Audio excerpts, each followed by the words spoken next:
Hello, lovely patrons. Thank you so much for your patience. I'm happy to report that my aunt has indeed come out of her coma, and we are hopeful that she is going to do well and she's going to continue recovering. So this doesn't mean she's out of danger yet, but we are hopeful.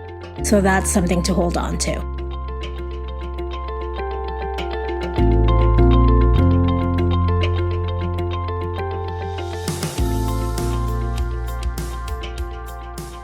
You're listening to Occupolitics, a MuggleNet.com podcast about politics in the wizarding world of Harry Potter. As always, I'm Adri, your host and a recovering English major. Thank you so much to patrons for the month of June. As you know, all June pledges were donated to the Rape Crisis Center, or as it's known, the Alamo Area Rape Crisis Center. Between your pledges and my Facebook birthday fundraiser, we raised over $300. So I'd like to thank all of you for contributing to such an important cause. Now, today I am joined by Liz Whitaker, and we talked about the politics of patriarchy in Chapter 27, Padfoot Returns of Harry Potter and the Goblet of Fire by J.K. Rowling.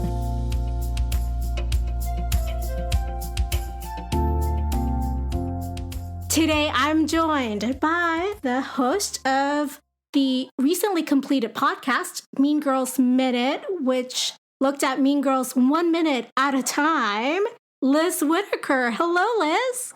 Hi, thanks for having me. Oh, I'm so excited to have you. I'm so excited to talk about something other than Mean Girls for a change. Well, I mean, if you come over for my other podcast that will be launching in August 2019, we can talk about something other than Mean Girls, but maybe around that time. Oh, no, that's fine. It'll have been 6 months, and I would be happy to talk about Mean Girls then, and, after I've had Well, we could also talk about, Clueless. Okay. Yes. The Lizzie McGuire movie. Oh, here for it. Yep. Great. That came out the year I graduated high school. I went to see it. So I got things to say. I think that was also the year I graduated high school, I want to say, or around the time I was in high school was the Lizzie McGuire movie, because it really spoke to me. Oh, yeah. I'm a big Lizzie McGuire fan. Yes, same here. Also, I want to do Hilary Duff's album, her first one. Okay, all right. I could go on and on. There's a long list. Disney Channel original movies. Oh, I was just going to say that. Liz, how do you know me? How do you know me by now? I bought Xenon Girl of the 21st Century on Amazon, so I own it. Girl, how did you know that was on my list? How did you know? I have not shared this with anyone before. I'm a little bit psychic. Well, I can see that, because that Xenon just to me exemplifies everything the late 90s, early 2000s represented in terms of what we thought technology was. And also what fashion was going to be in the future. Oh, yes. Just so much Lycra. So much shiny stuff. Yes. Oh, God bless. God bless. That was a really good time to be alive, I guess. I really think it was a great time to be alive. We still had hope for the world. Harry Potter books were still coming out. Exactly. I hadn't started reading them yet. Oh, really? How did you get into them? I was super hesitant. I was kind of a snob. Okay. So I like snobs, so we're in good company here. I was in the gifted and talented program, so, I mean, you still are. Thank you. I didn't read children's books as a high schooler because, I was gifted and talented. And then when I was a sophomore in high school, so this would be sometime between the fall of 2000, spring of 2001, I was riding around with my friend in her car, and I guess her mom had left her copy of the book on the floor of the car. And I get super bored super quickly. And I don't think we were on a long drive or anything, but I picked the book up and decided I was going to read it because she was being boring, I guess. And I think I got through the first chapter and was just like, I'm never putting this down until I finish it. And okay. So what books were out by that point? The first, I think it must have been Through Goblet of Fire was out, because the first book I remember waiting for was Order of Phoenix. Okay. And so it was the same year that The Sorcerer's Stone came out, the movie came out. The movie, yeah. Yeah, and I was so hooked by that time that my mom and I went to the opening night of the movie in costume. I love this story so much. So, what did you do? Like, did you just read the first chapter and you were like, I must have whatever the series is to this point, and went and got it? Like, tell me what happened. So I'm guessing that I probably like stole my friend's mom's book out of her car and kept reading it. And then went home and told my mom, I was like, I need these books. There are 4 of them. Please buy them for me. And then I got everything I wanted that was not electronic. So I probably immediately got all 4 books and just flew through them. And then my mom read them. And then we started pre-ordering them before they came out. And we would actually pre-order 2 books so that we didn't have to share. So that we could both read them as soon as they came out. This story warms my heart so much. So pre-ordering 2 books so that you didn't have to like wait for the other person to finish. Right. I mean, like, I probably would have had it finish them in 2 days anyway. But, you know, we still... She was the one making the money. She didn't need to wait for me to finish my book before she read hers. Liz, I don't know if you're aware, but 48 hours is a long time to wait. It's true. For Harry Potter. It's true. Yeah, but I mean, she was a woman in her 50s. So, or what, 40? I'm sorry, Mom. I don't remember how old you are. But you're not going to listen, so it's okay.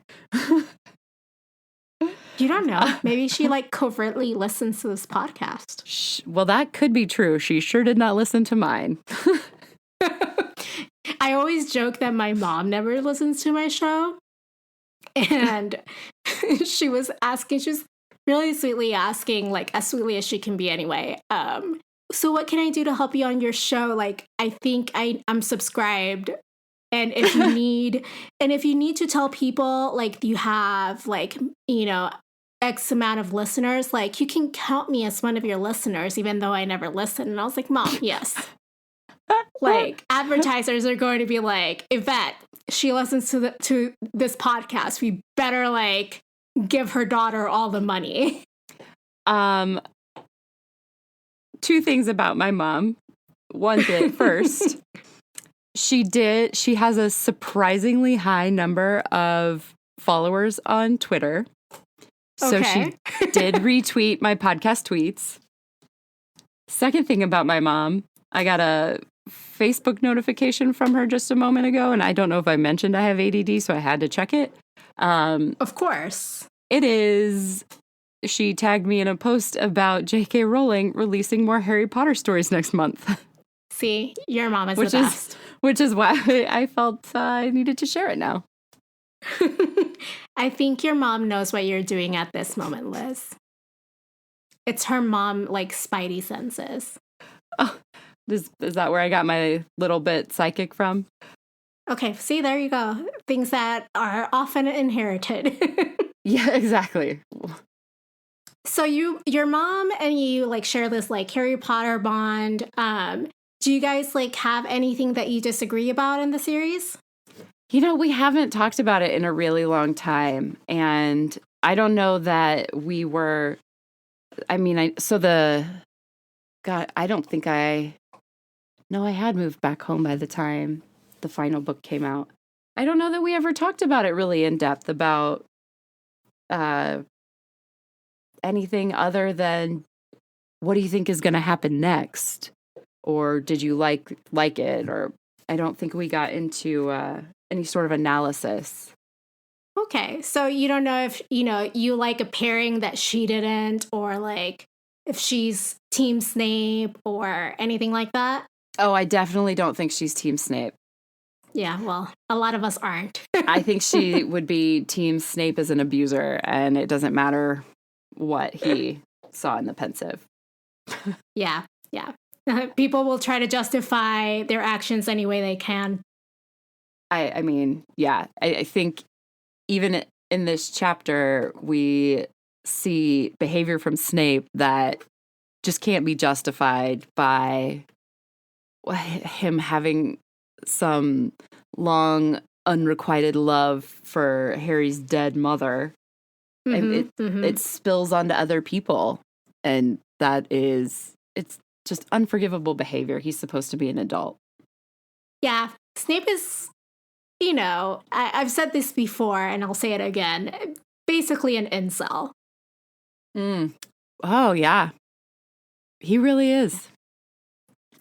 Ooh, he boy. would really be like on Reddit and 4chan. Oh, God, sure. Thank goodness the internet didn't exist for him.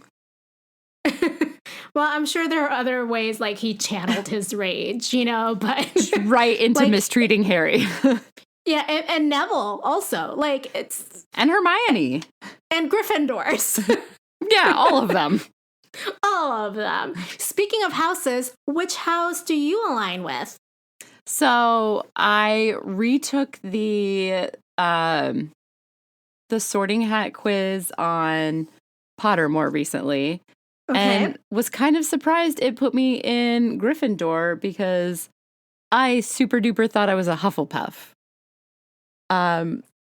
So, I think I might be kind of like a Neville or a Cedric, like someone where you're like, how did you might be in the wrong house. Okay. Yeah, no, I see that. You might be kind of 1 point shy of being a Hufflepuff, I actually think I'm probably more like an Ernie Macmillan, who was like a really know-it-all-y Hufflepuff, who maybe could have been in Ravenclaw if he was better at math. I don't know. Every test I've ever taken puts me squarely into Gryffindor, and I'm always like, but I'm very ambitious. But then, everything kind of makes sense. I'm not ambitious to the point where I'm willing to sacrifice other people for my gain. Yeah. So I guess. Yeah, the one house I've never ended up in is Slytherin. Well, and there's some good Slytherins out there. It's just not very well represented in the books. Right. Yeah. It's, I think because all the ones we meet in the books have the opportunity to be corrupted by that power that they pursue. I think a good example of a bad other person from a house would be Gilderoy Lockhart, who was a Ravenclaw. Ugh, yeah. The worst. And he must have asked the hat to be put in Ravenclaw. I mean, maybe he was just clever. It's just that he chose to use his cleverness for bad things, That's true. He was very clever. He did figure out how to, you've got to be pretty clever to build a fake empire like that. Well, a real empire based on fake information. Yeah, exactly. On robbing people of their feats, Right. Of their legacies. Yeah, how could you build an empire on fake news? Well, oh wow. How could that happen? We don't see that in politics today. This is just fiction, right? Yeah, exactly. This is all fiction. Everything's fine. Everything's fine. Speaking of fiction, which character do you identify with? So I thought about this pretty deeply when I got the notes, and I didn't think I should choose Hermione because it seemed so basic and you just pick the girl because you're the girl. But I think I really identify with Hermione and her inability to not share information she has. to always dig for more information, to be a bossy know-it-all. But at the end of the day, she really just wants what's best for her friends, even when her friends are kind of hopeless dopes. And you know, I feel that, and I also felt like in high school, being like a person with frizzy hair, 'cause, you know, I grew up in very humid weather, a person with frizzy hair and large teeth and like, you know, a curiosity for books and knowledge, that, you know, that wasn't my character. Like that was like seeing myself represented in the book, in a book. Yeah. I mean, I had like the passion for books. It gets more humid in Indiana than you might think, but I have very little hair and it's very fine, so it doesn't really frizz. Girl, you don't even know what I went through. I'm sure it was awful. I was complaining about the opposite problem, I'm sure. But yeah, so it was less of other than she had brown hair, and that's not a thing that, I mean, it's still not super represented in pop culture, is leading female characters with brown hair. Or with like book smarts either. Yeah, other than in Star Wars. Yeah, well, but that was like in the 70s, right? Well, I mean, the Phantom Menace came out before the first Harry Potter movie. Well, that's true. That's true. And that had brown hair. I mean, they really kind of, Natalie Portman, yeah, she had brown hair, but they didn't do anything for her in the movies. Yeah. Her character is great in the cartoons. I think for the cartoons, they learned a few lessons from the movies. I mean, I think like one of George Lucas's daughters was a writer for the cartoons, so that might have had something to do with it. Yeah, I think my husband was telling me like the reason why Star Wars was so good, like, you know, episodes 4, 5, and 6, is because his ex-wife used to edit the scripts. And then he divorced her, and then like 1, 2, and 3 came out, and they weren't as good because he didn't have that person. I think she wasn't, I don't know that she did 6. Oh, really? I think they might have gotten divorced before 6. Yeah, so for casual Star Wars fans of our age especially, like the original trilogy sort of all just lumped together in quality. But if you get into the deep nerddom, people are very dismissive of Return of the Jedi. See, I'm like super casual about my fandom of Star Wars. And I'm super nerdy about it. Oh, you know what? We might have to have you on the other pod.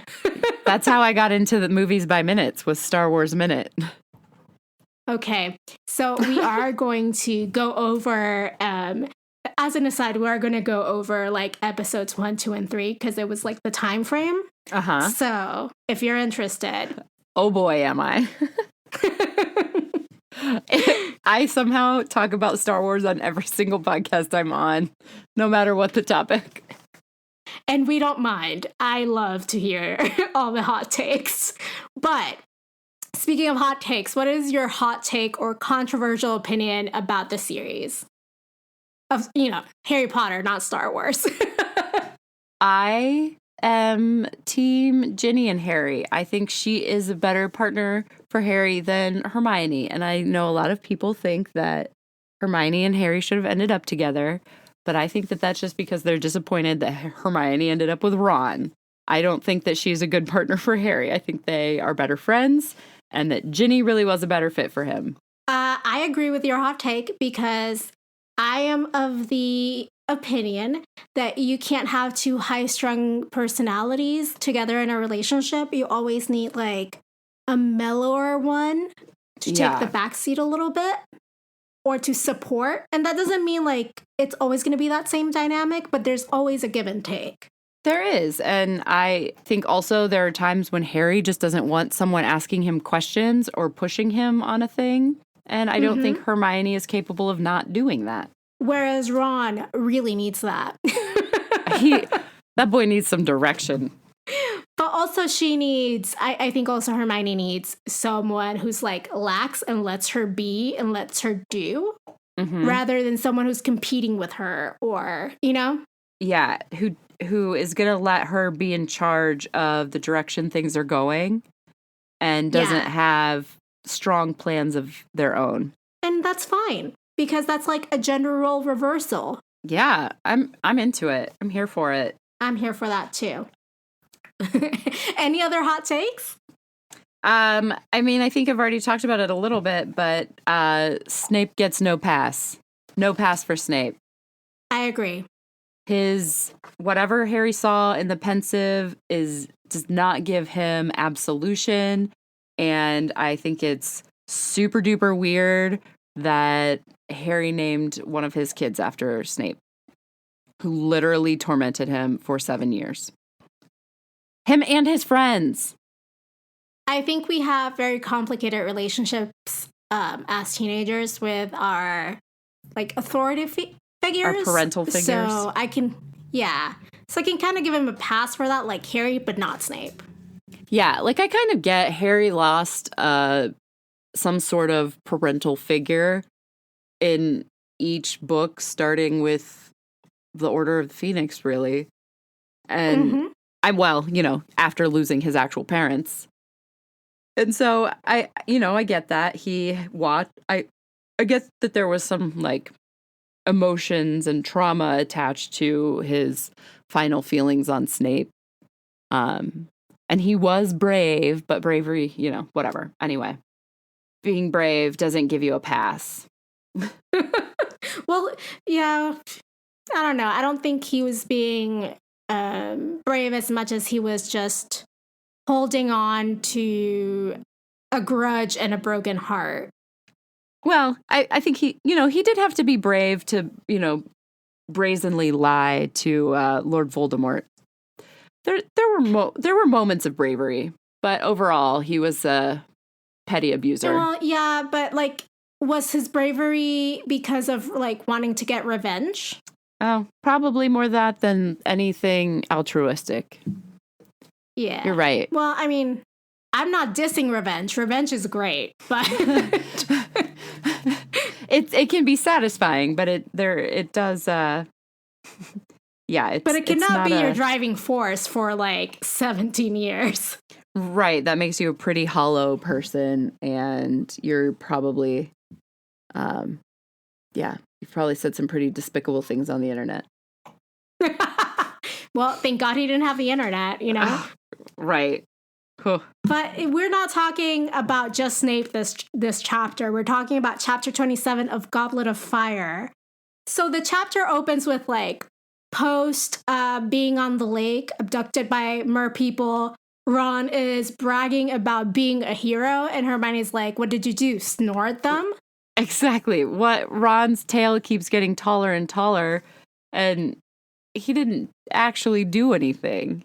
So he had to add action for himself by the end. Oh, that Ron. He's just trying to be like, oh, is this how it feels to be a hero? I love being like Harry. This is so cool. I wish I could get kidnapped and thrown in the bottom of a lake more often. I mean, it's just, Ron has been, up to this point, especially in this book, feeling like he's overlooked. He's overlooked at home. He's overlooked at school. Wow, wow, wow. Like, Marsha. And he's just like, I get to be part of this really cool story. And is this how Harry feels all the time? And my dude, that's not how Harry feels all the time. He actually doesn't like the attention, right? It's, I get it, Ron. I get it. I like to be the center of attention on occasion as well. Same. Like, I'm not begrudging him this, like, But I think you've missed the point, friend. But what he doesn't get is that Harry feels like he's under scrutiny rather than being the center of attention. He doesn't feel that he's constantly being praised. He feels like he's constantly being appraised. See? Brilliant. God, that's like the smartest thing I've ever said. I'm glad it happened on the podcast. See, I knew you were still gifted and talented. And now it's recorded forever and ever. Forever and ever. I will have t-shirts made of that quote. And then Sirius lets them know that he's going to be at Hogsmeade. Please bring all the food. Rita Skeeter is being a dick. And also Snape is a dick to the kids. I mean, like, life as usual. Kakarot interrupts potions. And he's like, hey, I need to talk to you, Snape. And Harry's trying to listen in, but he can't really. And they sneak food to Sirius, who is starving. Because he's trying to lay low in Hogsmeade in a cave. I mean, eating rats, not great. That's tough. That's tough. That is tough. And then Sirius gives them the Daily Prophet, which mentions like Barty Crouch and a missing witch. And Sirius sits down with them and says like, hey, like when Voldemort was in power, it was really bad. This is how it was. And and he tells them about how Barty Crouch was enforcing very ruthless punishments for Death Eaters. And it was kind of like a tough on crime, ask no questions, take them to jail kind of thing. Doesn't sound familiar at all. I know, right? Like, I don't know what that's about. Yeah. Like, it's not like we have an industrial prison complex in this United States of America. Huh, that's strange. I hadn't heard that before. Yeah, like it's not like a disproportional amount of people of color and African Americans are incarcerated in this country for other people's profit. Huh. Yeah. Great. And their profit and political gain. Yeah, it's not like this is like modern slavery. Yeah, it's nothing like that at all. Not even a little bit. But it's not like it hurts their mental and physical health, much like the Dementors damage wizards' mental and physical health. Yeah, or how when human beings die in the custody of the law enforcement officials, no one seems to care. Nor do they even really know, because it doesn't have to, nobody has to report that. Well, thank God it doesn't happen in the United States. Exactly. How lucky are we? Yeah. And I have another, I have more to say about this serious story later. Oh, okay. This is good. But today, I mean, we could have talked about just the industrial prison complex part of this. For forever. Ever. Yeah. But more broadly, I feel like this hinges upon the politics of patriarchy, because holding the patriarchy is not just one man's job or men's jobs. For example, Rita Skeeter upholds the patriarchy by shaming women for their perceived sexuality. Yeah, and she gets a helpful little assist from Pansy Parkinson on that. God bless, right? Oh, yeah. That's exactly what I think when I think of Pansy Parkinson. God bless. Yeah, no. Bless their heart. Uh-huh.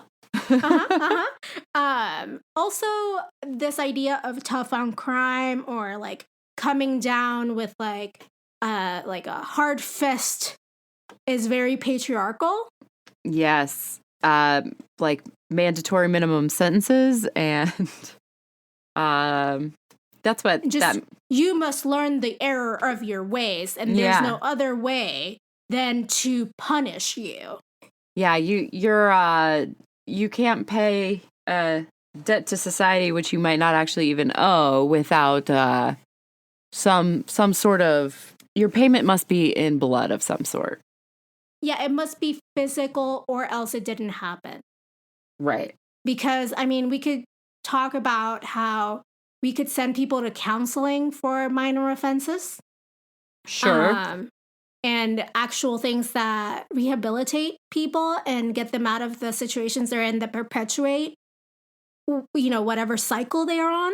I mean, we could start by, we could like maybe try and get ahead of the problems by funding our schools, not based on the zip code you live in and the tax bracket of that zip code. We could maybe fund social programs so that people can get counseling early if they've got emotional or behavioral issues they need to work through. And we could make sure that we're paying people living wages so that theft and crime doesn't seem like the best way to put food on the table. Yeah, we could destigmatize mental health issues and make healthcare a priority for all of us instead of a select few. That might help as well. Like you said, invest in education, invest in communities so that you have a communal bond that is not based on whatever is happening on the quote unquote streets. Right. Yeah. And it helps people have pride in, where they are and what they're doing and the people around them. Yeah. Just invest in programs that make sure that kids are safe in the families they're with and not being taken advantage of. Small things. Yeah. I mean, like maybe let's focus on the people after they're born and not spend so much time worrying about them when they are not people yet. Oh, you mean when a woman has something inside her that could become a person? Yeah, a parasite. Yeah, and that could limit her or their, if it's non-binary, economic mobility? Yes, and which also might jeopardize the future of the bundle of cells currently feeding off of the woman. Woman or person, man, yes, or non-binary person. And whoever is carrying the parasite, the bundle of cells. Yes, correct. We could just let people make medical decisions about their bodies. Yeah, we could also cover and educate people about long-acting reversible contraceptives so that unintended pregnancy rates drop dramatically, and we can, curb the argument about that bundle of cells. Well, I think it's very clearly like and we're derailing, but I don't care. Well, I can actually. But this is the patriarchy. I can segue this back. Yeah, no. I think it's just really kind of, how you hear like war on drugs or whatever. I think this is a war on people who can get pregnant rather than impregnate. Right. Because if it was just about the life, right, or the cells, should say, we would care about the life after it leaves the host body. Yes. I like how you say host body. I love this so much. I'm really sticking with this parasite metaphor. If we're going to criminalize those bodies that can get pregnant, why do we not criminalize the bodies that contribute to the pregnancy? Exactly.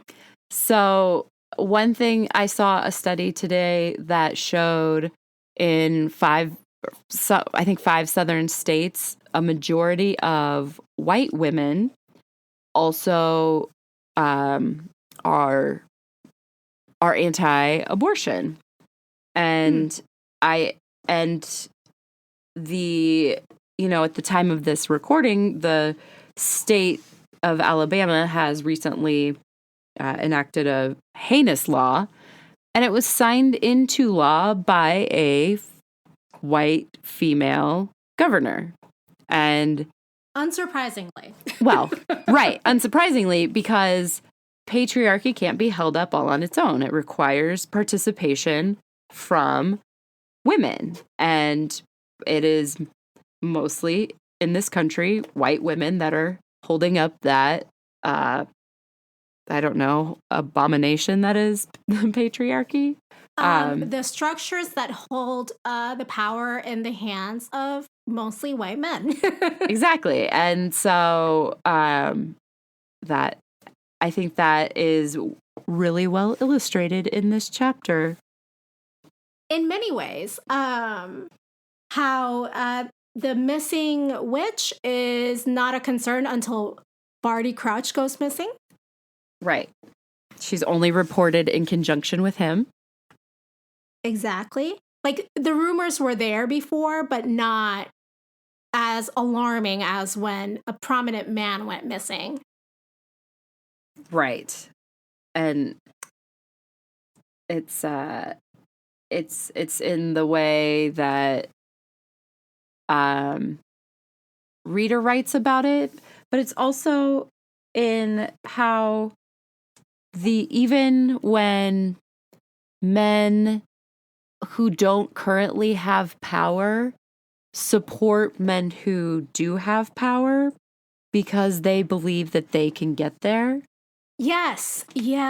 So for me, Ron is a big problem. Tell me more about that.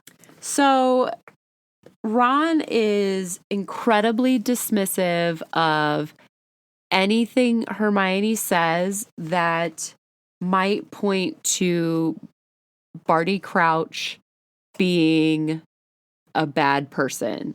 Because to him, Barty Crouch is this really well-respected guy. He works in the ministry.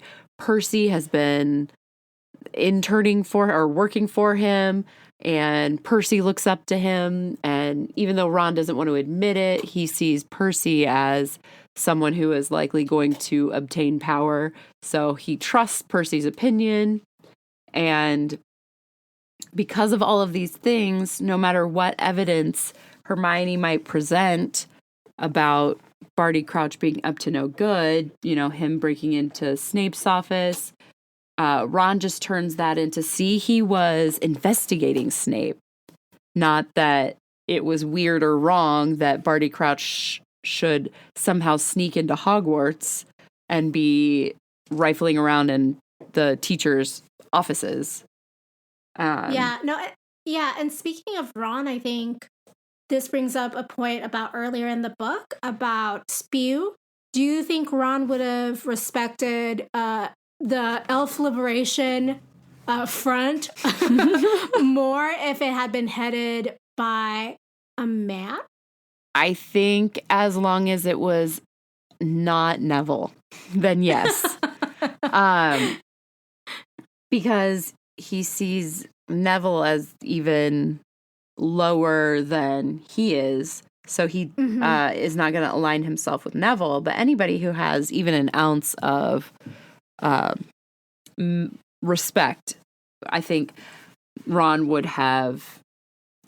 Well, so here's the other thing. Maybe Ron would not have no matter what because of the tied in influence of financial wealth that owning a house elf conveys. Yeah. And so Ron also is very low on the socioeconomic totem pole, and he doesn't want the ability to own a house elf to be taken away because he hasn't had his chance to have that yet.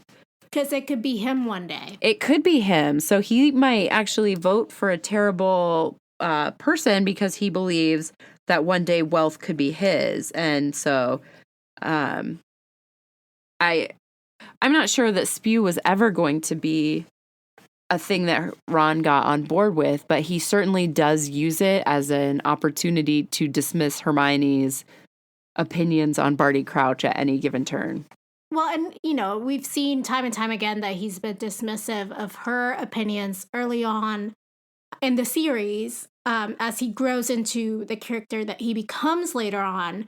And I just have to wonder if some of their dismissal about Hermione, about her being quote unquote bossy, has more to do with, just patriarchal relationships than it does with her being annoying, Right. And I mean, she, she has her moments where she is a little bit hard to bear, but also aren't they both, I mean, like Ron is also terrible sometimes. So yeah, early Ron is tough. I think he grows up a bit, and I think particularly in the Deathly Hallows, he does some self-reflection, which is more than can be said for many of the men I know in my life who have only self-reflected in a mirror.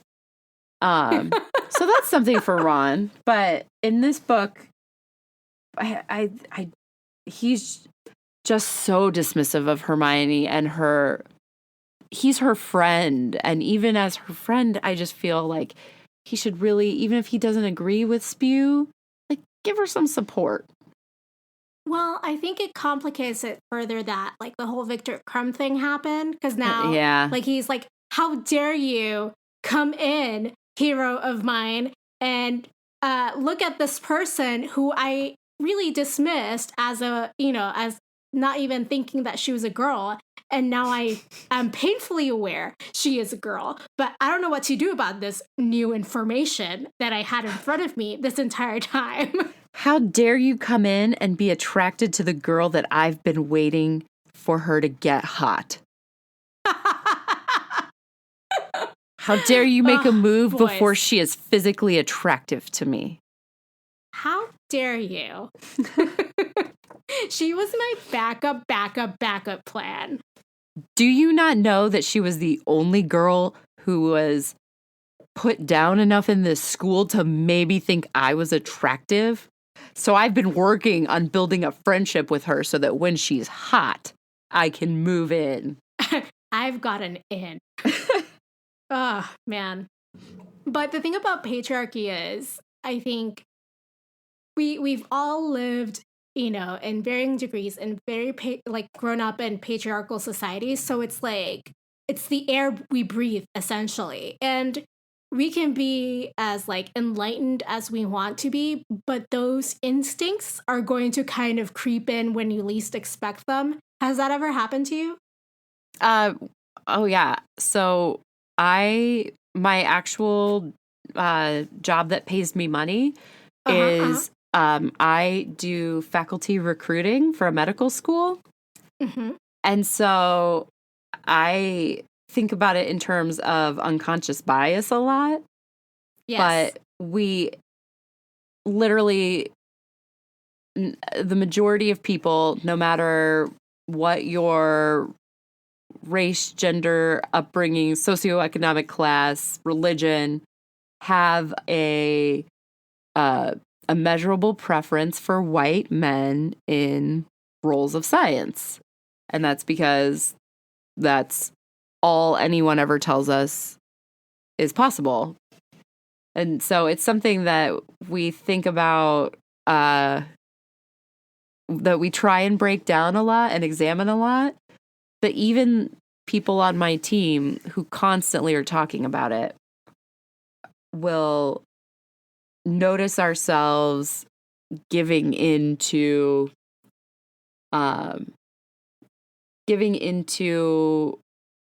what we're told is the best course of action by our white male leadership.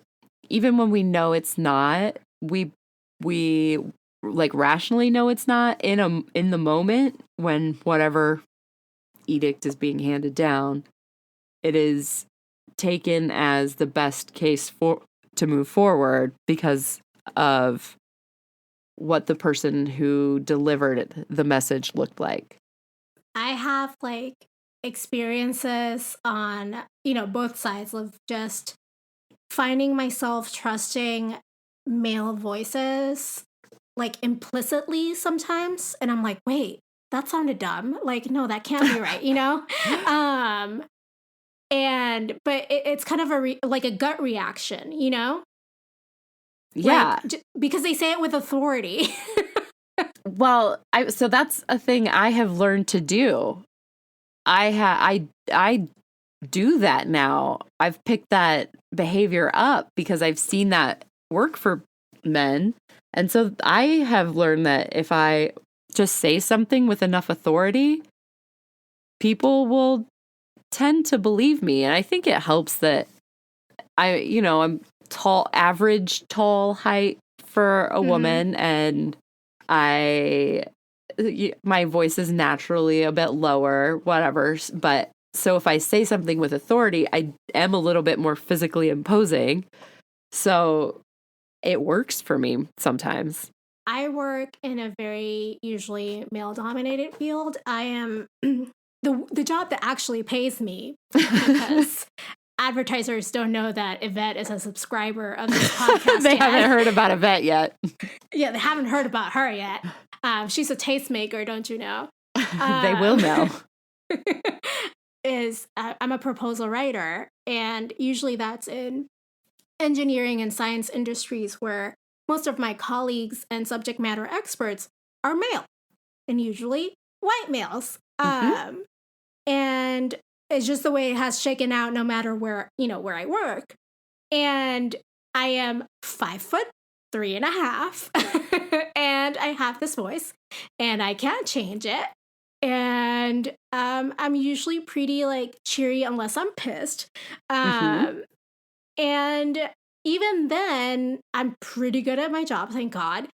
And I've had supervisors, and this has not happened once, not twice, but almost every single job I've had my boss's supervisors, so like a CEO, tell me, you are more composed, more capable, and better at what you do than your boss is. But I'm still working with him to develop his leadership skills. And I'm just like, why don't you put me in that position? 1, pay me more. 2, and 3, develop my leadership skills. Why don't you invest in me if I'm better? Right. If we both need leadership development, but I have everything else going for me, develop my leadership skills. Well, and not even that. They will admit to me, because sometimes I will have, and I'm not saying, this doesn't come out because I have problems with my bosses. Sometimes it just comes out like in conversation of like, I wish so-and-so were more like you because you seem to be able to work collaboratively with everyone in the team instead of just handing down orders or, because sometimes you need to get things done across departments. So I usually build really good relationships with everyone in different departments. So when I need a favor, they can like turn it around really quickly and it doesn't feel like it's a chore or I'm like throwing my weight around. Oh, so you've also already got a head start on the leadership development too. Exactly. So I have more leadership qualities than my actual boss, and my actual boss needs to send me to do his like, hey, so accounting, we need this thing, and I'm so sorry it's last minute. I promise I didn't know before right now. But could you do me this favor, please? Instead of him going and yelling at accounting, and accounting's like, fuck you, we're not going to do it. You get nothing now. Because usually, like, people will do things for me that they won't do for, like, my bosses. That's usually how it happens because I build relationships, It's funny what you can get done with a relationship. Well, also, I will do anything for other people, too. Like, it goes both ways. But it's eerie when I hear it over and over again of, you have more leadership qualities than this person, but don't worry, I'm working with him to make sure that he gets there. And I'm like, but I'm already here. Yeah, it's frustrating. It is, yeah. Like, but I'm here. Or are you saying this to appease me? But, like the first time I was like, you're just trying to appease me, right? And then it kept happening and happening throughout jobs. And I was like, oh, this is becoming a trend.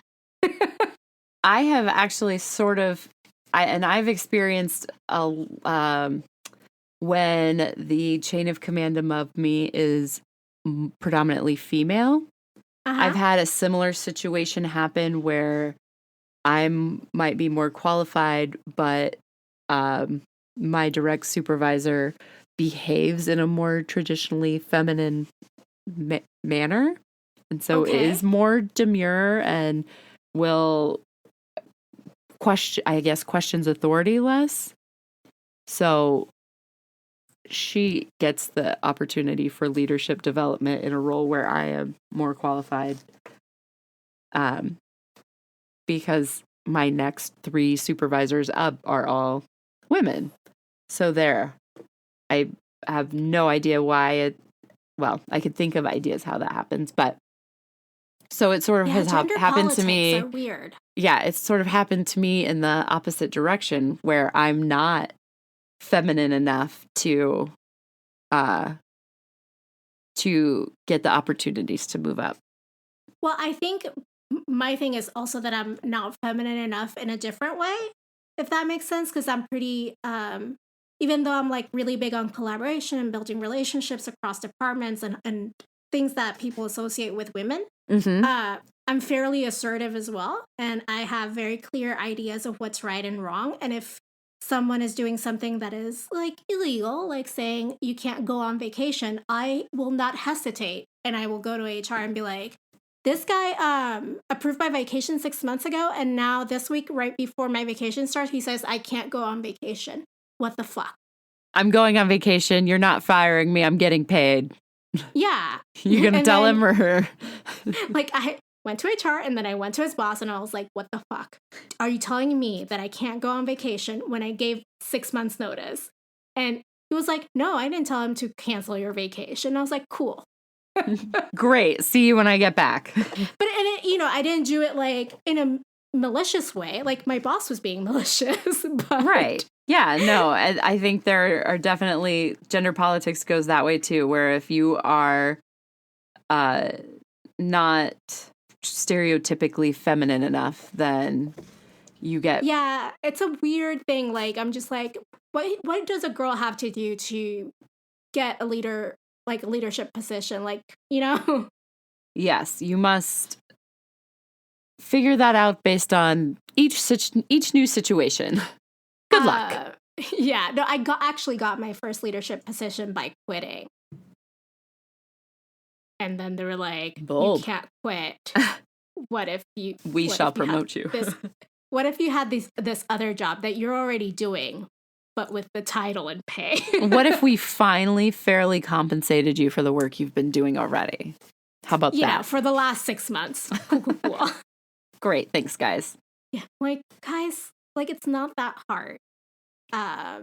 But I guess it is to see the worth, the inherent worth of a woman. I mean, yeah, I guess luckily, like, I don't know, luckily, whatever. My first career was in retail management. Mm-hmm. So there are a lot, like, that's fairly strongly female dominated, especially if you think in terms of specialty retail. Mm-hmm. So I did get the opportunity for leadership positions very young. I was promoted to a supervisor role when I was 18. So at least when I got to go back to school and then was able to switch gears and go into a professional field. Sorry, I hate actually classifying it that way. When I was able to leave retail and go into like higher education, mm-hmm. I had leadership experience already. So I don't have to have my leadership developed by my current employers because I've already got it. I got to learn it the hard way. And so now they're just stuck with me behaving as a leader. I'll lead from the middle if I have to. Yeah, I mean, I behave that way already. Like, just whatever. I may not have the title, but I'm going to behave like I did. We're Gryffindors. We can't help it. Yeah, we can't help it. But it's just infuriating because you're like, this asshole's getting paid like twice what I'm getting paid. And I'm doing their work. Exactly. And just the idea that like a woman can't lead because we're too emotional or whatever. I've never yelled at any of my employees. I've had male supervisors that have yelled at me because I asked a simple question. Oof, yeah. They're the most emotional. And also like I had a male supervisor that would yell at his wife on the phone and I was like, oh fuck no. Oh, that's fun. Cool. Dude, he was very emotional. Yeah. It's super professional. Yeesh. But speaking of emotional bosses, Barty Crouch seems like an emotional boss. He seems like he should probably have been in therapy for a really long time. You know, I'm a big advocate for all these characters to get therapy. every episode. All of them. They all need all of them. They all need it. I feel like Neville Longbottom is the most well-adjusted of all of them. Like, he actually, like, is dealing with the issues of his parents' trauma. Well, and I think it's because he has a lot of time for self-reflection. Because that's, whether that's good or not. Right. And he does have somewhat of a support system. But yeah, he's had the most time to kind of process his parents' situation, and also maybe having them physically be there is, physically there in body but not in mind. Yeah. Is helpful for him. I'm sure there have been lots of revelations he's stumbled onto in one-sided conversations with them. Yeah, I mean, it happens. Like, self-reflection is not a bad thing. He probably, I'm sure he still needs actual therapy, but I think he's still he's the one who's done the most work of any of them. That's true. That's so true. So let's kind of move on to our deep dive quotes. What's your quote on the chapter that kind of exemplifies this politic of patriarchy that we've been talking about so much? So I had a hard time picking a specific quote, but I think I am going to pick a quote from Ron when Hermione's during the recounting of the story from the Quidditch World Cup. And Hermione is saying it's more likely he did it than Winky. And Ron just cuts in and says, "Told you," looking meaningly at Sirius, "told you she's obsessed with House." And luckily, Sirius cuts him off there. But I think that's a really telling example of how Ron's the dismissive tone he takes whenever Hermione has anything to say about someone that Ron looks up to. And so he's dismissive of her when she talks about Barty Crouch, and then he also can't even consider that it would be Ludo Bagman. Yeah, I mean, he's kind of dismissive, told you, she's annoying. Right. Like, she's so obsessed with this one topic that she can't focus on anything else. And it's not fair, and it's a brush people use to paint you with when they don't want to hear what you have to say. Also, Ron is obsessed with, one topic, too. He's not in the clear in any of this. Like, a few chapters ago, he was obsessed with Victor Crumb and Hermione. Right. I mean, Ron was too busy being angry about his little Victor Crumb action figure to know what was going on with anything. It's the confidence of men, again, that just blows my mind of, they know what's right. Anytime their fragile little egos get questioned, they have to lash out in some way. And so Ron doesn't like that the evidence is stacking up against his bro Barty. And so he has to cast aspersions on Hermione and accuse her of just being obsessed with the house elf thing to move attention away from, in an effort to move attention from the point he's trying to make. Luckily, we have Sirius on the scene. And he seems a little bit more level-headed, possibly because he doesn't have as many hormones coursing through his body. And he's also been living off rats, so maybe he doesn't have the energy to be obnoxious. He's also had, essentially the same amount of time that Neville has had for self-reflection. Correct. In a less rosy scenario. Well, sure. There's no bubblegum wrappers for old Sirius. Or a remember-all, or just a lot. A grandmother who's still taking care of him, right. Yeah, I mean, he had Dementors, that's it. Right. Not great. Well, speaking of Sirius, my quote is what Sirius tells the kids about Crouch. He says, Crouch's principles might have been good in the beginning, I wouldn't know. He rose quickly through the ministry, and he started ordering very harsh measures against Voldemort's supporters. The R's were giving new powers to kill rather than capture, for instance. And I wasn't the only one who was handed straight to the Dementors without trial. Crouch fought violence with violence. And what's interesting about this quote for me is that in Patriarchy, as we discussed earlier, violence is a trait that is coded as masculine or patriarchal, and being tough on people who deviate from social norms is something that the patriarchy does very, very well. Yeah, and I think that's something that you see a lot of, particularly in politics. You see female politicians really have to ramp up their rhetoric about being tough on crime, and they have to maybe overdo it a little so that they believe that they will appeal to more voters because they are displaying those masculine traits. Yeah, but even then, like we spoke about earlier in our experiences with leadership and being women aspiring to leadership positions or having leadership positions, that doesn't usually work for us. They're punished for it. Yeah, because we're too aggressive or masculine or whatever you want to code it, and therefore untrustworthy because it's not, quote unquote, natural for a woman to be assertive and display leadership qualities because we're coded as bossy, as know-it-alls, as brash, as harsh, shrill.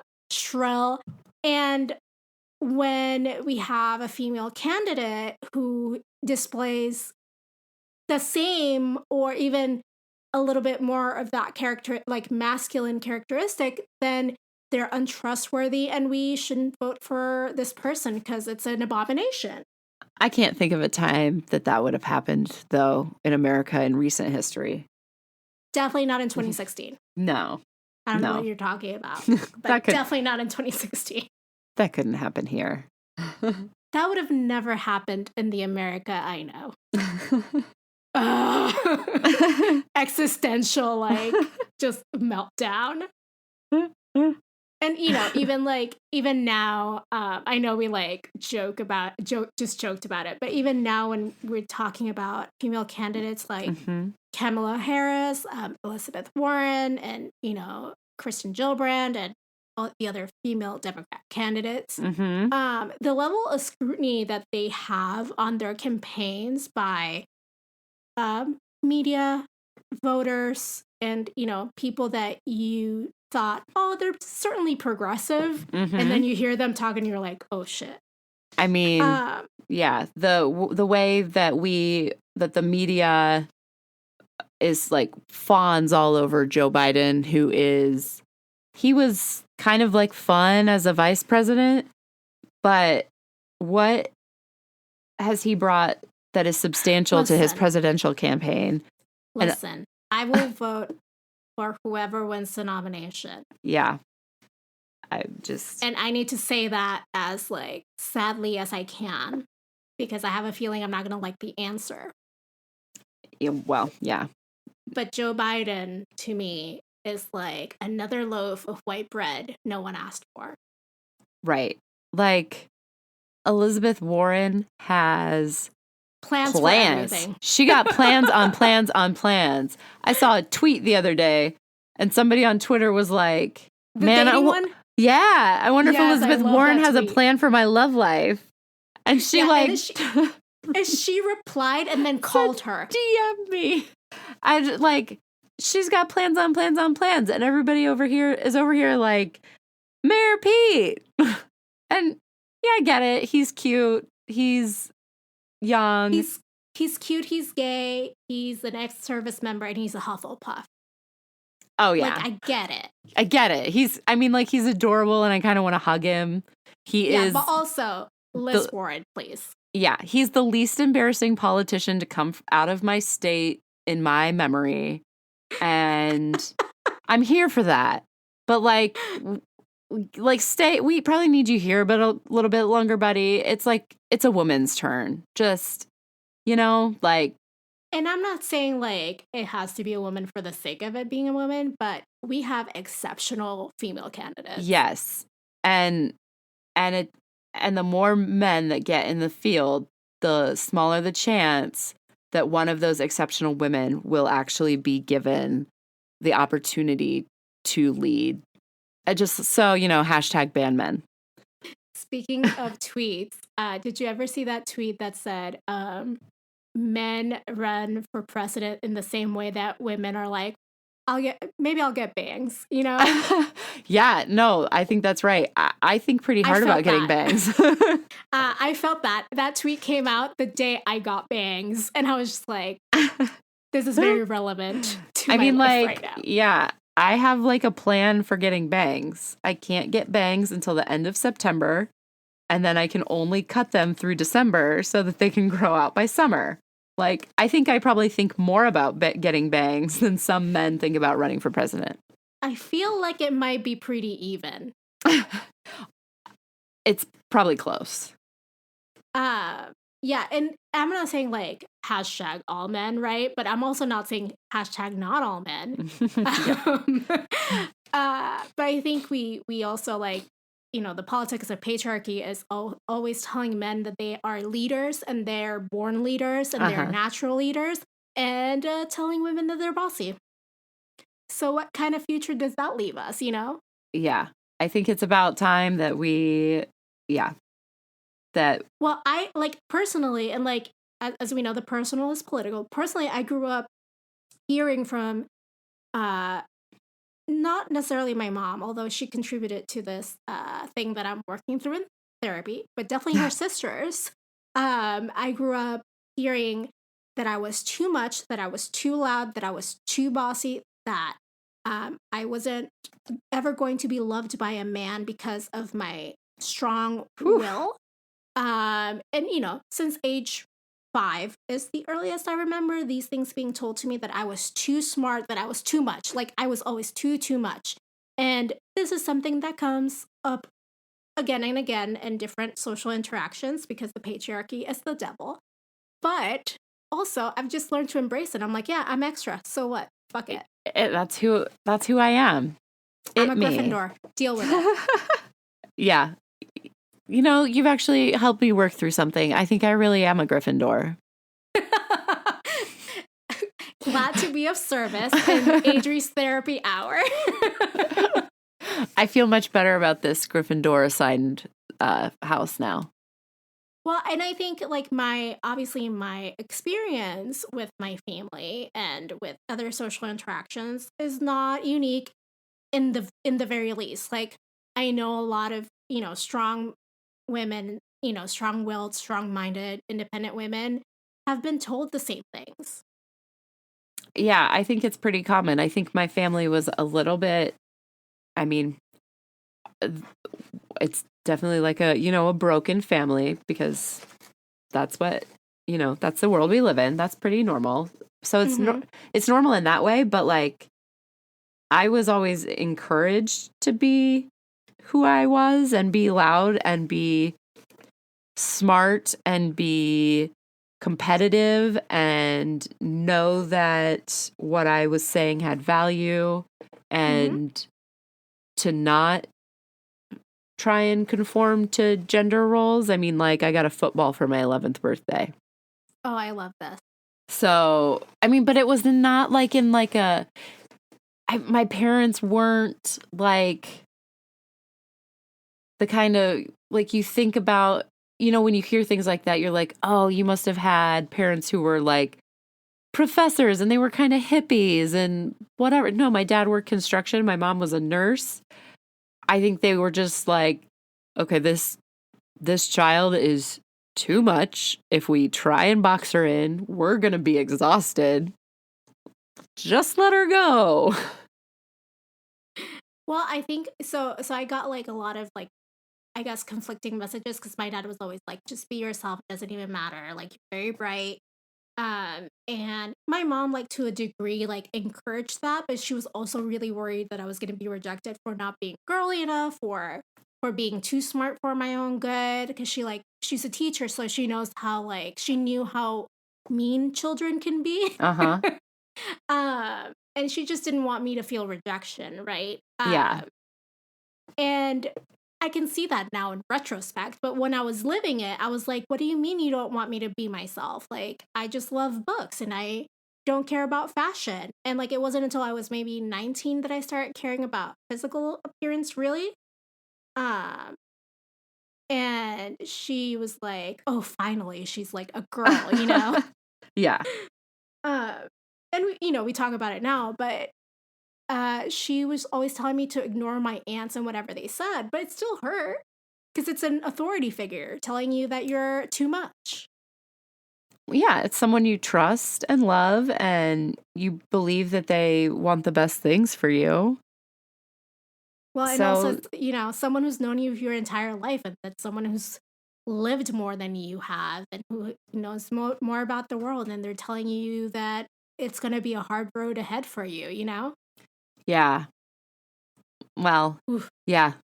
I mean, luckily, I just think I know everything, so I don't believe anyone's lived experience. So, yeah, so I have a little of that, Liz, but also I have like that niggling feeling in my brain, like, they were right, even though empirically I have proven them wrong at every turn, I'm just like waiting for the other shoe to drop, which, therapy. Yeah, and there's always something fun and new to work through. Yay. Also, medication is amazing. So if you, like me, need therapy and then the therapist 6 months in says, maybe we should look into medication, please listen. Yes, that it is literally life-changing. God, I don't know how I lived before this. I struggled. It was a struggle. Like, I don't want to be TMI, but I'm still going to do it because it's a podcast. And what is a podcast if not an overshare session?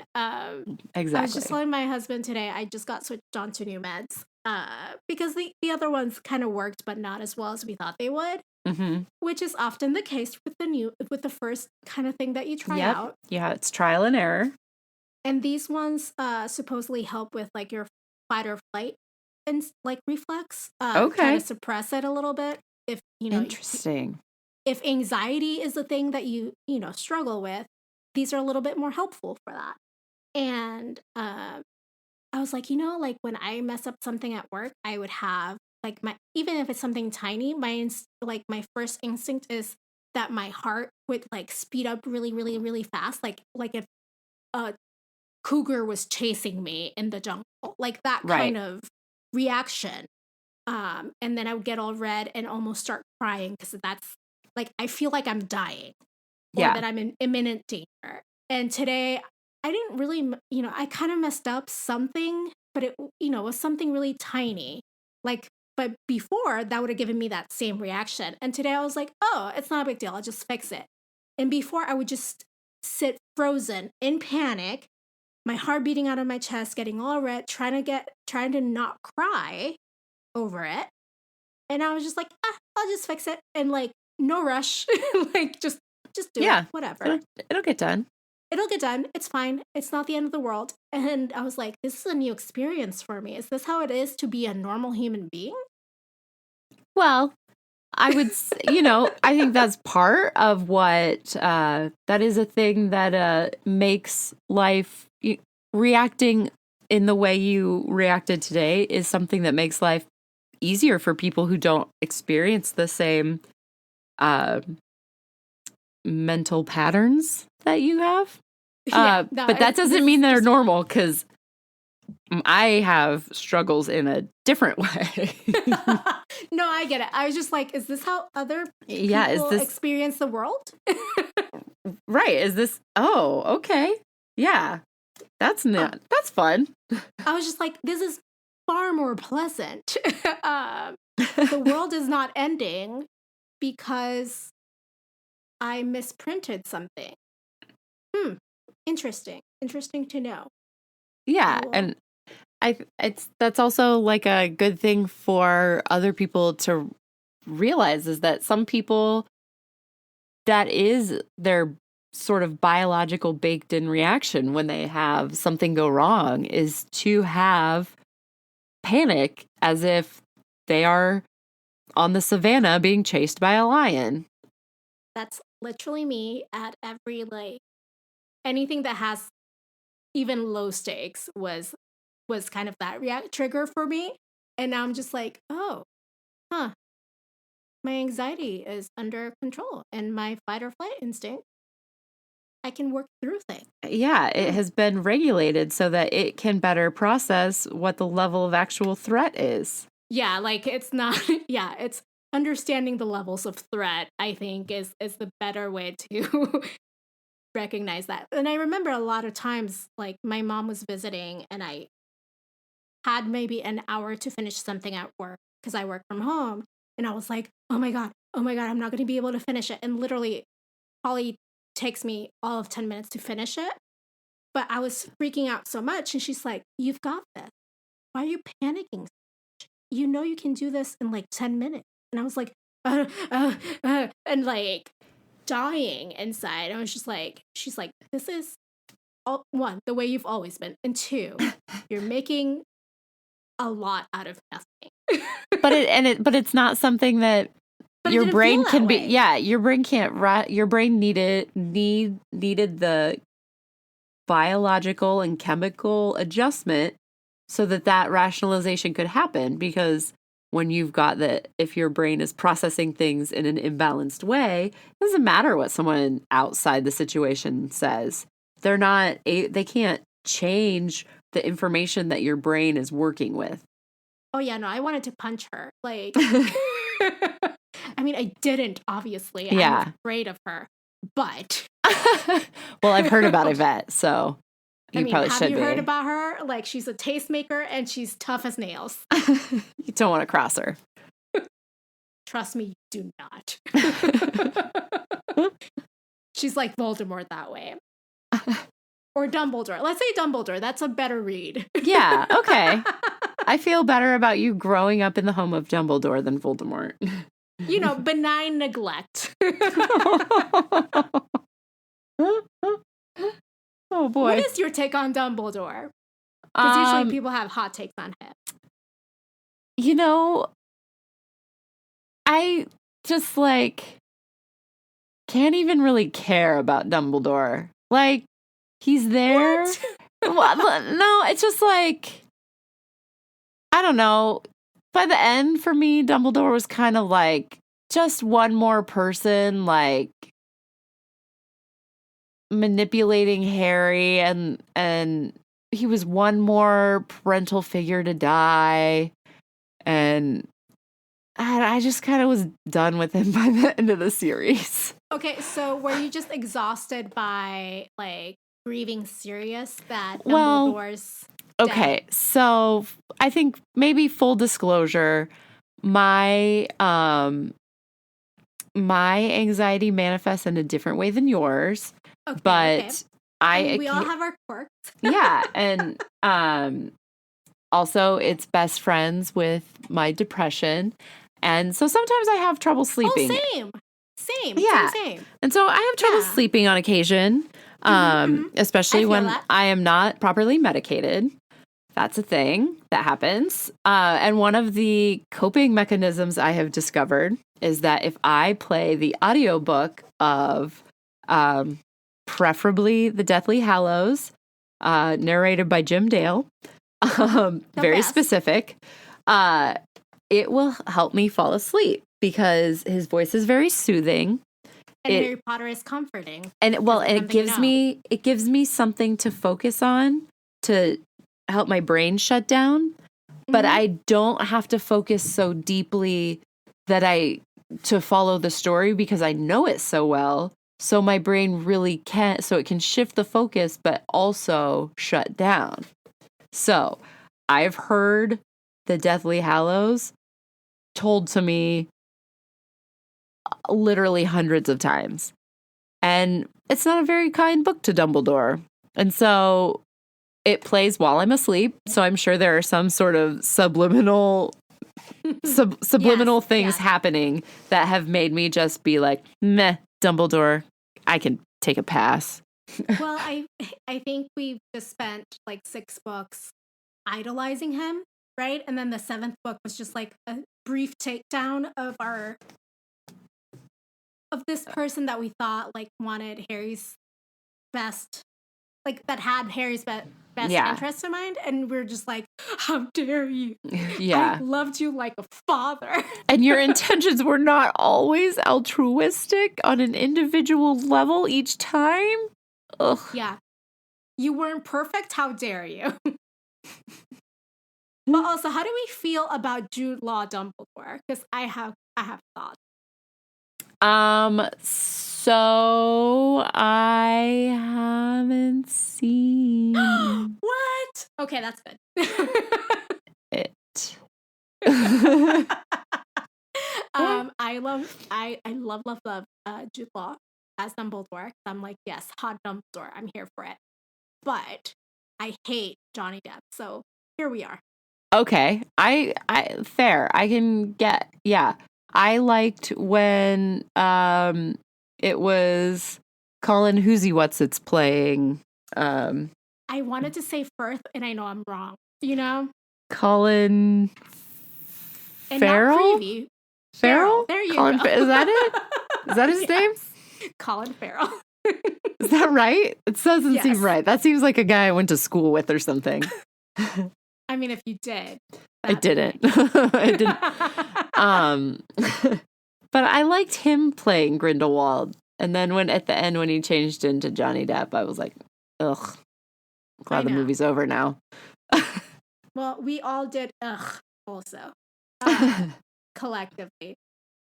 But also, Jude Law as Dumbledore.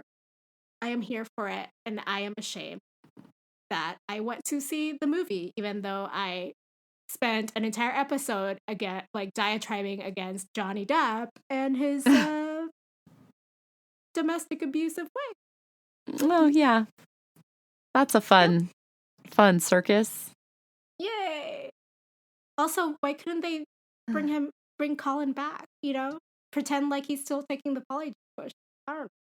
I mean, right. Barty Crouch Jr. did it for an entire year. For a long time, yeah. I mean, yeah. I would much prefer Colin Farrell. Anyway, Newt Scamander, great casting, very charming. Oh, beautiful. Eddie Redmayne. Love it. Love it, yes. Definitely my type. Yeah. He's adorable in his little velvet jacket things. There's this character in the second movie who's desperately in love with him, and he doesn't see her like other than like helper around the house. I'm not spoiling a lot. And I joke with one of my friends that is like, we are all her. We are definitely all her. Just like please pay attention to me. Just see me. I'm a girl. He's just very aloof, and I love it. But speaking of characters, we need to get back to this chapter. Yeah, I was going to say, if we don't rein it in, I'm going to go on a rant about that trope now. Which character in this chapter did you think exemplified the politics of the patriarchy? So I first thought Pansy Parkinson, and then I was like, no, you know what? I got to go with my homeboy Ron. Because you can like, I have a group of very progressive male friends who do whatever they can to lift me up and help me achieve whatever goal I want in my life. But even them, I catch in their patriarchal bullshit sometimes. And so I think it's really important to not only remember that women are accountable in a lot of ways for holding up the patriarchy, but also that our bros that say the right thing most of the time still have this baked into them and are still participating in holding up the patriarchy, and we need to have conversations with them about it. So true. And I'm coming to it from a similar slant, but also thinking about how sometimes we see women in power and women in leadership positions and assume that they are going to lift up other women, and we can't make that assumption. Right. So my character for this is Rita Skeeter, because she uses patriarchy, she wields the patriarchy and shames like a teenager for and makes up a story that will sell. Mm-hmm. And like wields the patriarchy against this teenager to make money because she likes the power more than she likes anything else. Yeah, exactly. And again, I can't see any analogs for that in our current society. No, because we live in a perfect society. Yeah. Women support other women 10 times out of 10. All of the times. All of the time. And everything is very intersectional. There's no such thing as white feminism. I'm sorry. Yeah. Did you die a little bit? I did. As a white lady, I definitely that one's you're right. Tough. That's not nope. There's not a different feminism for white women. You're right when you say that. No, of course not. No, and we all are able to make medical decisions about our bodies all the time. Mm-hmm. Yeah. Mm-hmm. Yep. And yay! Yep. Yeah. Beautiful life we live. Mm-hmm. It's so fun to be a white liberal lady who is like, you know what? I hate the majority of my cohort. Well, don't hate them, but like they're real problematic. Well, I sometimes present as a white person, even though I'm not. A white lady. Because I am a light-skinned Latina. And especially when I had blonde highlights, obviously. Sure. Presented even lighter. But gotta say, I am very, very, very quick to let people know where I come from, just in case. Because, my last name is, Anglo-sounding, and it's because it's my married name. So I'm just like, no. If you thought I was white, I'm not. You're wrong about that. You're very wrong. And our favorite joke in this household is my husband is white. I'm like, oh, white people. And he's like, I know, they're the worst. Oh, yeah. I can't tell you how many times a day I'm just like, God, white people are the worst. But I've gotten into fights with some friends of mine who identify as white. And I'm just like, listen, I don't mean like you specifically. It's just, the majority. But like if you identify with what I'm saying, maybe you have some reflection to do. Yeah. Maybe you should check on yourself a bit. And I'm talking even about liberal people, right? So it's white liberals, the worst. I'm like, maybe you should think about how complicit you are in this system. And I often think about how complicit I am by just being light-skinned and being like middle class, solidly middle class, and how like I can sometimes lose sight of the plight of people, who are not me and all these other things. And I grew up in an island, and there's like a lot of racism in the island, specifically I'm light-skinned and my family's light-skinned. Like, not everyone, like there's still racial politics in Puerto Rico that I carry with me, even though they're not the same racial politics of the mainland. But there's like, a lot of things going on that I have to check myself a lot. Yeah, it has to be a constant self-checking process. And that's my problem with a lot of white liberals, is that they're like, oh, I learned about racism. Yeah, I'm done. I did it. I'm here. I'm an ally now. And then they don't want to do the continued self-reflection and the working through of their complicity. And I get it. It's emotionally draining, but like... It's a lot, yeah. But like, suck it up, because there are people who have to actually live through the consequences of what you're uncomfortable examining in yourself. Well, you know, when I tell people, like, for instance, that the birth control pill, before it was introduced and approved by the FDA in the mainland, was tested on Black women and women of, you know, darker skin in Puerto Rico. People are like, what? I'm like, yeah. Mm-hmm. Look it up, guys. Yeah. Like, there's like a trying to whiten the island. And yeah. And this is not the time for your tears. Well, and, you know, and like, so that happened in Puerto Rico, but worse things happened to like slaves, you know, in the South. I mean, and slave women were used for like medical experiments. mm-hmm. Yeah, we like to get all up in arms about the way that prisoners in the Nazi concentration camps were tested on. But slaves we have tested on. We have done that in our country. Well, a lot of the, and we're getting, but this is still patriarchy, whatever. All of this is perpetrated by patriarchal individuals. I was reading this book, and I can't remember the book's name. Actually, I need to dig it up because I haven't finished it yet. Part of me working on my own self is to read more nonfiction books, other than just fiction.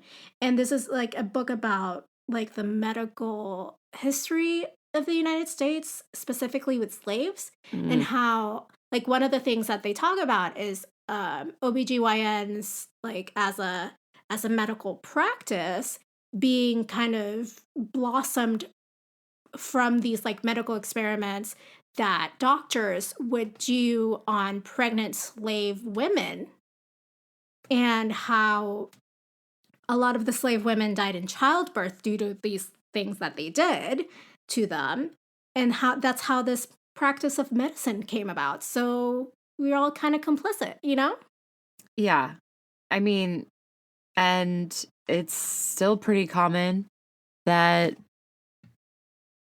Black women are more likely to die in childbirth than white women in our country. See, you read my mind. You knew exactly where I was going. We still see it today. Women of color and Black women die in far greater numbers in childbirth, which terrifies me because childbirth is already like a traumatic idea for me. And then to think that I could die is not the best incentive to have children. Yeah. And Texas actually has one of the highest rates of mortality. Hey, I live in a state with a very terrible rate of infant mortality as well. Yay. Yeah, and it's also documented that people of color are less likely to seek out medical care in general because they don't trust doctors. Well, doctors also dismiss us a lot. I mean, with good reason, they don't trust doctors, right? I was actually, like, one of the things I was really worried about, even, you know, I have a lot of privilege because, like I said, you know, white sounding last name, sometimes white presenting. I was like, but what if my doctor doesn't believe me when I say I need, like, the depression medication, even though my therapist sent me with, like, my things of, like, this is your anxiety score, this is your depression score, take pictures. And my doctor was really cool about it. And then when I told her it wasn't kind of working, she was like, yeah, okay, let's switch your medication. I was like, oh, it was this easy? Because I was expecting a lot of more pushback, because I have had pushback before. Yeah. For other reasons, not my mental health. But thankfully, I found a good doctor, you know? Right. And thankfully, that good doctor is in your insurance network, and yeah. You can afford to go. And also my privilege, you know? Yeah. Like there's a lot more baked into that. Like you didn't have to sort of roll the dice and take whatever doctor you could see, and you could presumably pay for the care and you can pay for the prescriptions. And I have really good insurance through my employer. And that is also a privilege that a lot of us don't have. Yeah, no, that's a huge privilege that I have. Yeah, no, there's a lot of baked into my privilege that I also kind of like check myself like, yeah, but you're able to afford therapy now. Even though like my therapy isn't covered by my insurance, but also I have like a reduced rate with my therapist because I was seeing her when my other insurance was covering it. And thankfully I don't need like weekly sessions because then I couldn't afford it. Right. But still, even being able to afford seeing her as, the times that I do is still a huge privilege that a lot of us don't have. Yeah, it's true. And the way we separate therapy from mental health medication is just a disaster. That I could spend another... Well, if she hadn't told me, I think you need medication, I would have never thought I needed it. And the fact that she couldn't prescribe it to you because she hadn't received medical training is, well, she's on the like, one yeah, hand, she's a psychologist and not a psychiatrist. Right, but no psychiatrist in this country has time to do therapy with all of their patients. So that's true. I could talk about this for hours. So you need to come back when we do something regarding medicine. Here for it. Yes. We could even do a special episode. We'll just do a special episode on mental health. Madame Pomfrey's mental health corner. Ooh. We could answer questions. Because I am so qualified. I was going to say, Soup's qualified for that. My mom is well, she does therapy, but she's a clinical nurse specialist. She did extra training for therapy, so she actually can prescribe, and she has time for therapy for her patients. So she's like that's awesome. A unicorn. But so like just how I inherited my sort of psychicness from her. You did inherit those credits, yes. Yes, I inherited her educational exploits. That reminds me, my dad's an engineer, and I'm pretty good at math. Even though I'm an English major, I'm like scarily good at math. Like I was an engineering major for a while there. And I tutored all my guy friends who ended up being engineers and physicists, and I give them all a hard time because I was like, you were tutored by an English major. How's that feel? And I can tutor calculus and all that other stuff. And he's like, you're only good at math because I'm good at math. And I was like, Dad, that's not how it works. Don't take credit for my achievements. Yeah, he's like, you just got all that from me. Like, just because I'm like, yeah, like I'm an engineer also by just the grace of you being my father. Like, I'm honorary somehow. Yeah, my mom likes to take credit for all of my positive characteristics as well. Yeah, I wish they'd take credit for like my other characteristics, but they never do. No, those I came by on my own. Yeah, those were a freak accident of nature.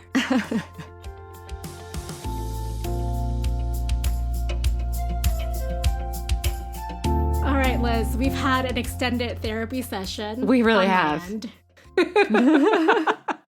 Because you're my therapist now, because obviously you got all the credits from your mom. I sure did. Yeah, so we'll talk about my prescription later, because you also got that. But we need to kind of wind down the podcast. And, I usually close the podcast by asking people what media they've been consuming. So when I mentioned earlier that I had more to say about Sirius's little Barty Crouch speech, yes, it put me in mind of a podcast I recently started listening to because the second season just came out. It's called Future Perfect. It's a Vox Media podcast. And this season, they are talking about philanthropy versus democracy. And the first episode came out last week, and I was listening to it, and it was talking about the Gilded Age, the late 1800s to the early 1900s, and the rise of philanthropy, and also sort of how it coincided with the Industrial Revolution and the rise of massive wealth being obtained by a few people, and talking about how we are in the midst of a second Gilded Age, in the opinion of all of the people consulted for the podcast. And so when Sirius was talking about how it was living under Voldemort's reign of terror the first time, and how similar patterns were beginning to emerge in the present day, it just made me really think of it, tied it back to that podcast for me. Oh, I'm going to have to check that out. That sounds really cool. Yeah, so it's like one episode comes out a week, and it's like a documentary for your ears. You know, my favorite kind, because I can do work and also right. I can fold laundry and listen. Yes, like my least favorite chore. Done with podcasts. Thanks. Yeah, exactly. I've been obsessed with Phoebe Waller-Bridge, and she. Her series Fleabag, season 2 came out on Amazon Prime. Watched that. It was great. It was fantastic. She's a genius. And then I was like, what else has she done? I must consume all that she has done. And her series Crashing, that came out in 2016, is on Netflix. So I consumed that as well. And it is excellent. Okay, great. Because I just fly through things on streaming. I'm excited for Good Omens to come out on Amazon. Same. But yeah, I've run through a lot of the other stuff I've been watching, so it's good to have some new things to check out. Have you watched Fleabag yet? I haven't. I will have to. Okay, so I'm trying to convince all my friends to watch it, so... I will add it to my... whatever they call it on Amazon when your watch list. That's the thing. I have thoughts, I have emotions, I have feelings, and also she only did 2 seasons and that's it. She's done. Oh, so she's it's not like a lifetime commitment. So, she's moving on to new and better things, and I'm sure that it's better for the quality of the work she's doing, because she's like, this is done. I can do something else, but also it's sad. Yeah. But yes, please watch that. Liz, tell us about your projects. What do you have coming up? Because Mean Girls Minute is done. Yeah. I mean, you could still listen, right? You can binge it all. It's out there. There are 97 episodes because there's a pilot that I left up. So there's 97 episodes for you to listen to. And coming hopefully this fall, I will be doing another movie by minute project. It's called Weighted Dune Minute. And we're going to be covering the 1984, I don't think I can call it a classic, but the 1984 cult classic Dune. And this one has a twist in that I haven't actually seen the movie, so I will be watching the movie in 1-minute chunks for the first time. So this is beautiful. I'm so excited. I've read the book, but I have never seen the movie, and my co-host is obsessed with the movie. Not obsessed. That might be a little strong of a word. He really loves this movie. It was very formative for him. It's a comfort movie. Yeah. Probably. It is one of his favorite movies of all time. Mm-hmm. And so we're going to talk about it minute by minute, and I'm assuming there's going to be a lot of exclamations of what. Now, wait a Dune minute here. What's happening? He also really loves a pun. So Well, I mean, who amongst us does not love a pun? It's true. It's true. I have a feeling maybe your co-host is a Ravenclaw. He might be. That's actually, yeah, he probably is a Ravenclaw. Yeah. Isn't there a new Dune movie coming out soon, though? There is. So the timing, the more we procrastinate in actually getting this out in the world, the more closely the end of our first season will align with the release of the new movie, which has like everyone in it. Just based on the cast, I have high hopes for this endeavor. Well, we can hope it's not like Solo, a Star Wars story. Which had its moments. Speaking of Solo, do you know the droid? That's Phoebe Waller-Bridge. Oh, okay. L3. That's the person you're talking about? The droid that's very revolutionary. Yeah, L3. L3, yeah. There you go. Well, that's okay. Well, sold. I mean, I was already going to check it out. I was already sold, but... So yeah, if you are interested in figuring out when Way to Dune Minute's going to come out, I can give you a way to find that. You can follow the show on Twitter at Way to Dune Minute. Yes, I am following right now. Let's see. Wait. Am I following that account? Are you, though? I don't know, because I have so many Twitter accounts for made-up podcasts that, like, how can I manage them all? Speaking of made-up podcast accounts, listeners, you can follow the Growing Up Millennial podcast Twitter app, Twitter account at GummyPod. So GUMMYPOD. Shameless self-promotion. Now I am following Way to Dune Minute. I was not. But also following GummyPod. There you go. Managing Twitter accounts, harder than it looks. It's a lot. I actually put my personal Twitter in a different app than what all of my podcast Twitters are in. Oh, so that you don't accidentally tweet something from your podcast account? Yeah, and I don't know. I don't actually ever tweet from my personal account, but it does help keep it separate. Oh, mostly because I also share passwords with other people for those. I don't know.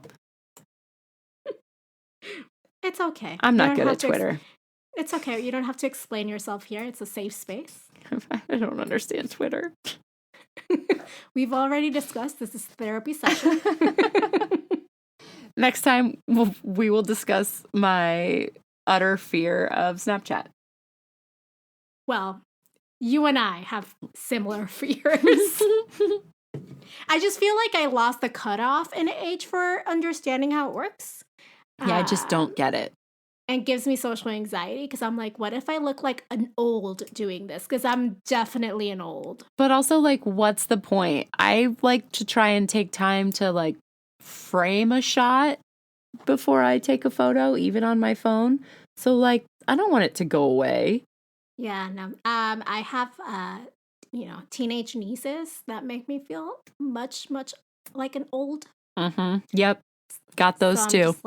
So I'm like, you know what? I have turned into an aunt. I've started having people at work be young enough to understand how to use it. So that's fun. All right, Liz, thank you for joining me on the pod. Thank you for having me. It was a pleasure to be here.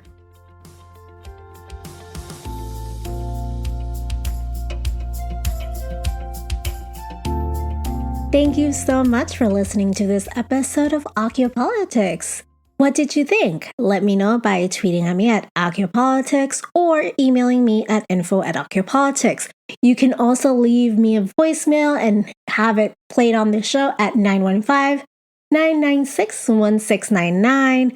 Well, you can join me and a special guest next week as we discuss the politics of information in Chapter 28, The Madness of Mr. Crouch, of Harry Potter and the Goblet of Fire by J.K. Rowling. But Until then, politics managed. Support this podcast for as little as $2 a month on patreon.com/occhiopolitics. Follow the pod on social at Occhiopolitics on Facebook, Instagram, and Twitter. Email me at info@occhiopolitics.com with your thoughts, theories, and favorite moments of the series. You can also leave me a voicemail to be featured on the podcast at 915-996-1699. Theme music is Think Big by Scott Holmes. This podcast is brought to you by MuggleNet.com.